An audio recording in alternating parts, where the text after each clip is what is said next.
Let's go over the top 10 centers to target in your Yahoo head-to-head category drafts. Coming up next on Beat the Odds. Don't go anywhere.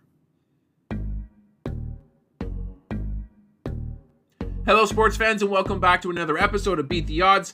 I've got my top 10 centers to draft in head-to-head category leagues. If you like the sound of that, be sure to like this video, subscribe to the channel, and ring that notification bell so that way you don't miss an episode. I will be posting valuable fantasy basketball content all season long.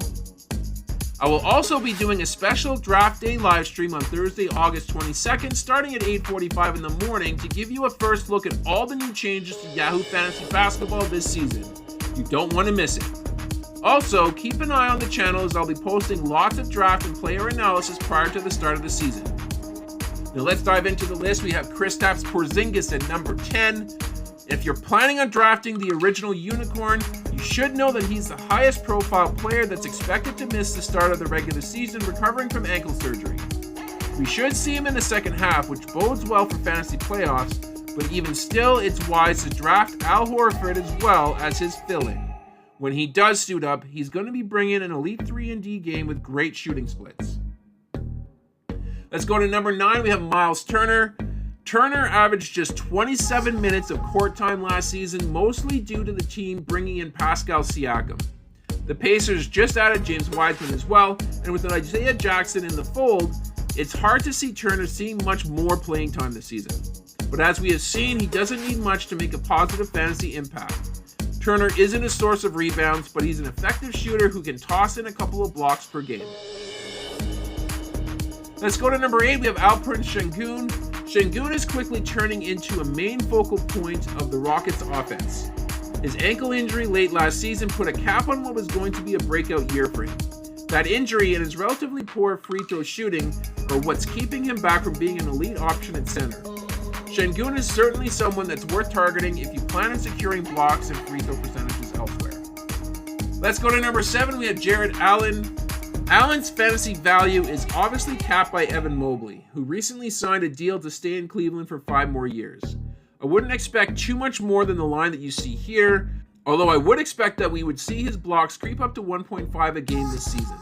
The Cavs run both bigs on the court at the same time, so we should see Allen safely get 30 minutes per night. Now let's go to number 6. We have Bam Adebayo.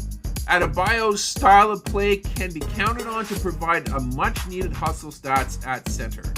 With him incorporating a three-point shot, he may give up a bit in rebounding and field goal percentage, but he will provide an additional wrinkle to his offense and may reach the 20-point plateau this season.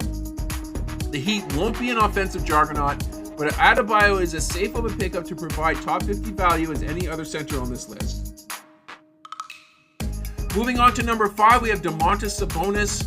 We get to jump a tier to get to Sabonis. He's going to provide fantasy managers with a wealth of rebounding and assists, which are critical to all-around squads looking to dominate those categories.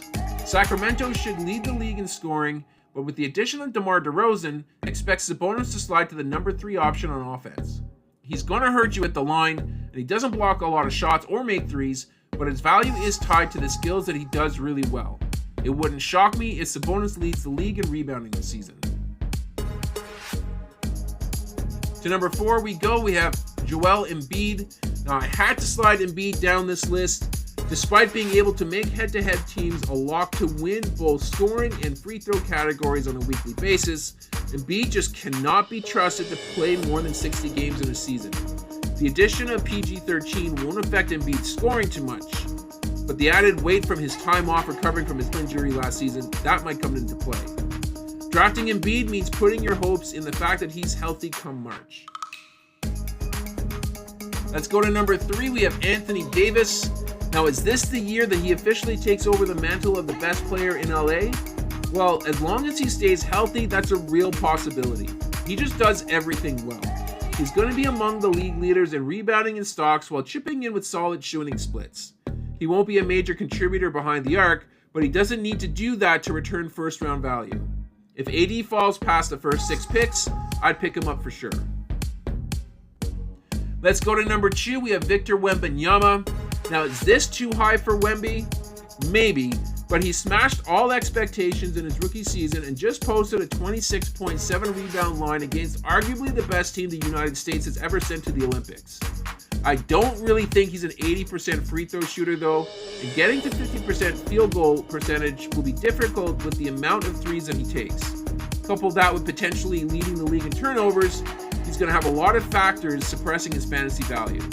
Wemby should push for 5 stocks a game, which absolutely sets him apart from the rest of the pack.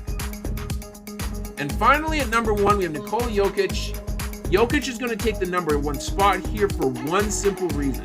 Out of all the 10 players on this list, he places in the top 3 in 6 of 9 categories, including being the best facilitator and topping the list in steals. He may have a weaker supporting cast this season with the loss of KCP and Murray needing to run back into form, but that would only mean that he'll likely take on a bigger scoring load at the expense of a couple assists a night. If I have the first pick in a draft this season, Jokic is definitely my guy. And that's going to do it here for this episode. I hope you guys enjoyed it. If you did, please leave a like on the video and of course subscribe to the channel for more content like this. And I'm going to sign off here for now, but I will catch you guys on the next episode.